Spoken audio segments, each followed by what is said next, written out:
Alright, so the first definition. If from a point, let's draw a point, a straight line is joined to the circumference of a circle which is not in the same plane with the point, so a circle not in the same plane as the point, and a straight line drawn to it,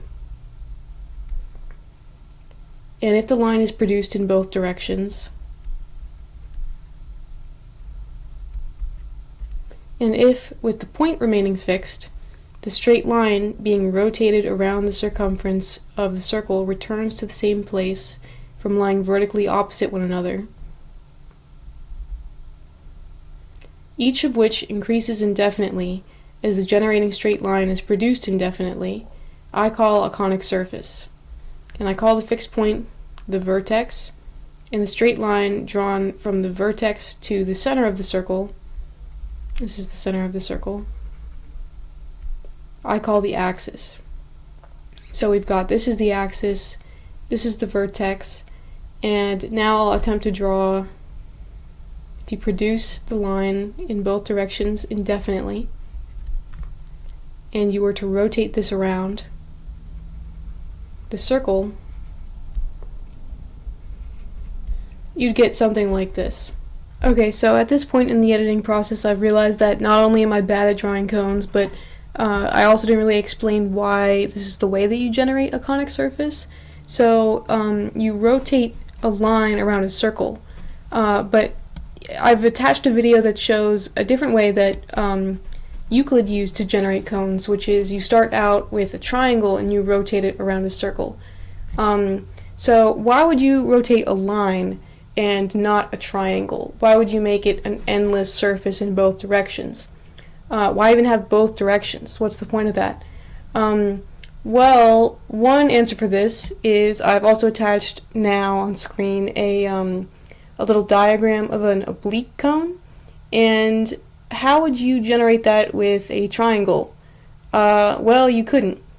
So generating a cone like the line way does give you more flexibility with the types of conic surfaces that you can create. So that's just one little side note. Back to the video now.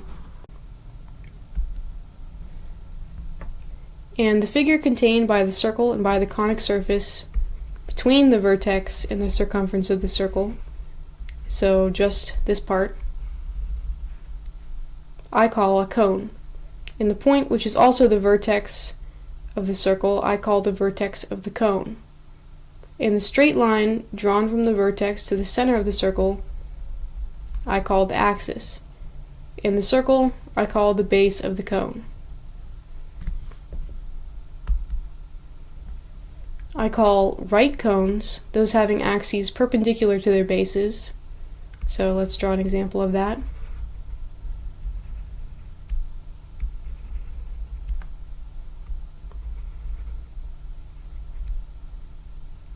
Let's say that this is a line drawn like a diameter of a circle.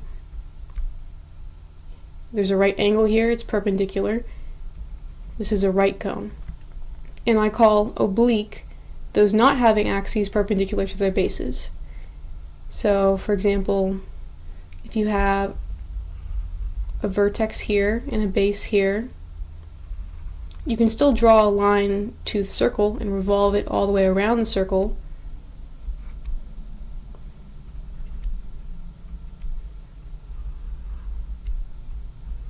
But now, if you draw the axis, it's not going to be at right angles to the diameter of the circle.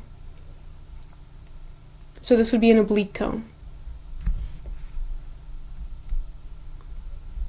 Of any curved line which is in one plane, let's draw a curved line, I call that straight line the diameter, which, drawn from the curved line, so let's draw a line from the curved line, bisects all straight lines drawn to this curved line parallel to some straight line. So, what kind of lines would this bisect? I think it would bisect lines like this, which would then be parallel to some example straight line floating in air that we don't have necessarily pinned down to a definition yet. And I call the end of the diameter situated on the curved line the vertex of the curved line. And each of these parallels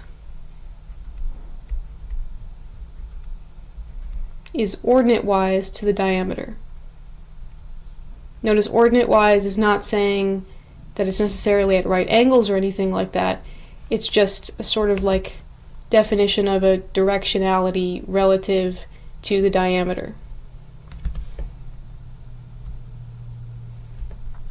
Likewise, of any two curved lines lying in one plane,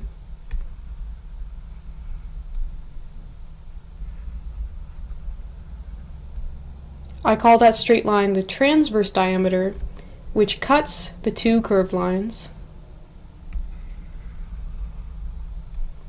and bisects all the straight lines drawn to either of the curved lines parallel to some straight line. So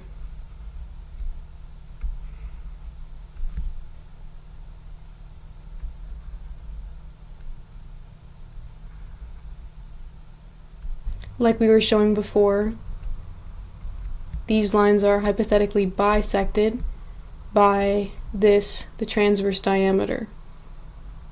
And I call the ends of the transverse diameter situated on the curved lines the vertices of the curved lines. And I call the straight line the upright diameter, which this time lying between the two curved lines. So let's have a line lying between the two curved lines. Bisects all the straight lines intercepted between the curved lines. So straight lines intercepted between the curved lines might look like this. And let's say that these are bisected.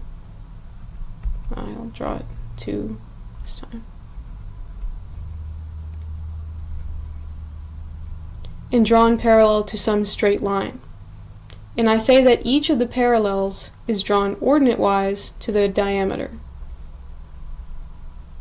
So we've had this, the upright diameter, and this, the transverse diameter.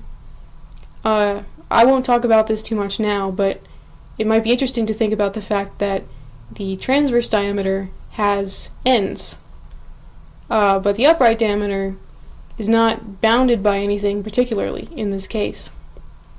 But we'll get to that in like several props. The two straight lines, each of which being a diameter, bisects the straight lines parallel to the other, I call the conjugate diameters of a curved line and of two curved lines. So earlier, when we were talking about a parallel line, bisecting lines parallel to some straight line, sorry, this is going to be rough drawing. We just sort of imagined some line out in space that these lines were all parallel to. But it could be possible that this line is actually the upright diameter, and that the transverse diameter,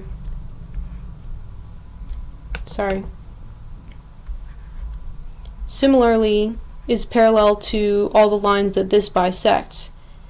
So there could be, if there were some case in which this was the parallel line that is parallel to the things that bisect the transverse diameter, and that the transverse diameter is the parallel line, that is the line that the upright diameter bisects the parallels of. If this were the case, then we would call this set of diameters conjugate. That's just a name for the relationship that they would have in this case. Now we don't know at this time if this ever could happen, or if this always happens, but if it ever did happen, this is the definition for what we would call that case. And I call the straight line the axis of a curved line and of two curved lines, which, being a diameter, let's just say transverse diameter, of the curved line or lines, cuts the parallel straight line at right angles. So I've drawn this badly, but imagine that these are the ordinate-wise lines that this diameter bisects. If there were right angles at the point in which they're bisected, then this line would not just be a transverse diameter, but it would also be the axis of this curved line.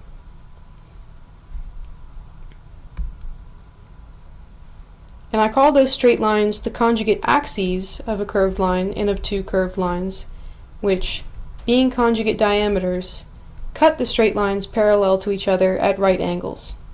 So earlier we had conjugate diameters. You have an upright and transverse diameter.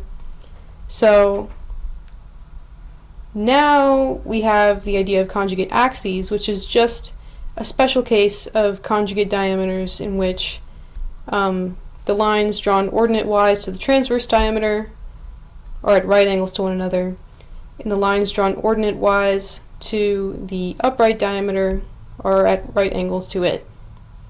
In this case, these would be conjugate axes. So that completes the first definitions, and we'll move on to Prop 1 in the next video. Thanks.